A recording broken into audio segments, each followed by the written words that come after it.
All right, guys, so we're here on the Tennessee River. You know, the water's been getting warmer, warmer, warmer. There's a full moon. Fish are wanting to be on the bank right now. The beauty about this part of the Tennessee River is we get all three species. So primarily we're gonna go after largemouth and see if we can't find some. Oh, that was quick. Largemouth, exactly what we came in here for.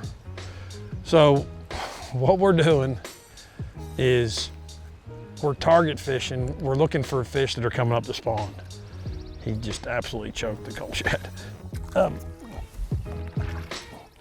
He come off a stump right there. So that fish is probably a male, probably getting ready to set up a bed and trying to attract a female. But what we're gonna try to do is basically draw as many fish as we can up. And a coal shed's good for two reasons. One, a lot of times they'll commit, just like that fish did, and they'll commit and you'll catch it. But a lot of times they'll just kind of show themselves. So what we're doing is basically an old school version of bed scoping. Except we're not using scope. We're using our eyes and we're using a big bait with a lot of drawing power. We're primarily for largemouth gonna target in the pocket. Okay, so once we come around the point, or at the very least on the shallow side of the point where there's a little flat, it leading into the pocket. From there all the way to the back, because we really don't know what stage they're in. And we're gonna target everything that's got, let's just say 2 to 5 foot of water on it. Any dark spots we see, anything, we're gonna target with a big swim bait. And the reason we're gonna do that is we wanna be efficient, right? There are 8,000 stumps in every pocket. The whole idea is to be efficient. We can take a big swim bait, we can swim it over stuff, fish show themselves, we can go back and catch them, and we can be really efficient. Oh, there he was. There he is. Oh. Oh. Okay, this is exactly the scenario. That fish came off that bed, or off that stump. Let's see if she goes back. Almost got her to eat it twice. Let's see if she goes back. So I looked at that stump, I never saw one, and then that bait just pulled her right off of it. I'm not saying I can catch it, but I know it's there.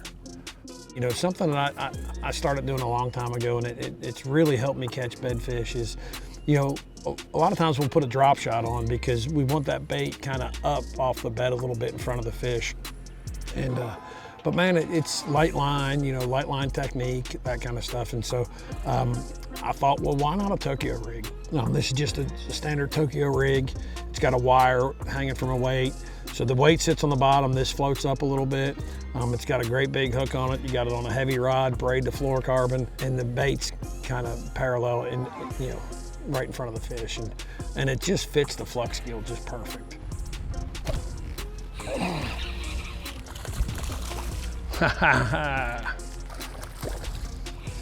Just took a minute. What about that? Look how red his eyes are. That fish is up there, it's just a male, it's up there making the bed.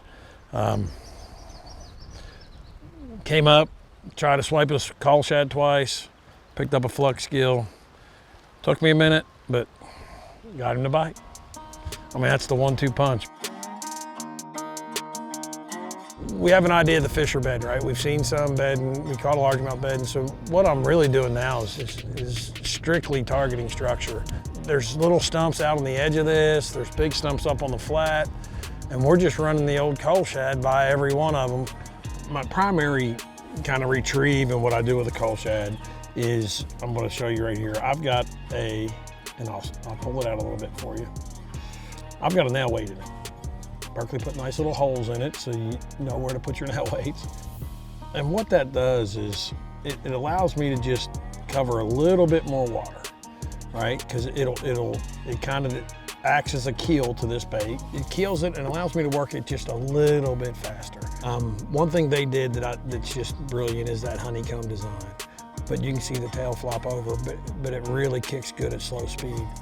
The biggest key is we're paying attention to it. You know, we're watching it because a lot of times those fish will just flash on it, or they'll come up off of a stump and they'll look at it, they'll go back down, and that'll kind of clue us into what we're looking for. Oh, did you see that one? That looked like a smallmouth. Come off that stump. That looked like a smallmouth.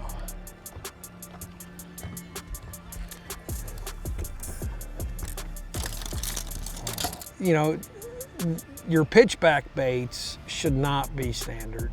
Try to match your throwback bait to the situation. You know, if you think it's a spot or a smallmouth, maybe start with a net if you can, if it's not too hangy. You know, if there's a lot of stuff to hang up on, maybe pitch a drop shot in there with, you know, a Berkeley Lab Series worm on it or something. But and then if you can see the fish, man, just go ahead and bed fish for it. You know, just kind of let the situation dictate.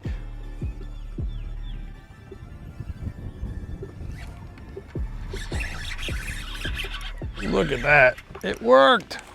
It's a big smallmouth. Ha ha.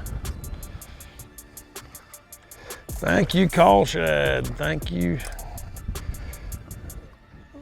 Maxent. That is awesome. Come here. Hot dog. It worked. Man, that fish showed itself on a coal shad, on a big coal shad. Came up off that stump. You know, I could tell. It's funny, like that's too deep for me to be able to sight fish it. So I went with an Ed rig. I thought it looked brown, thought it looked like a smallmouth, and sure enough, there she is. Every fish that I caught today, I had no idea was there. You know, there was not a fish that I could have visually seen just going down the bank. They were all found because of the big swim bait. We were way more efficient, we covered way more water, and we were able to go from smallmouth to spots to largemouth. You know, we were able to cover just so much more water with that call shad.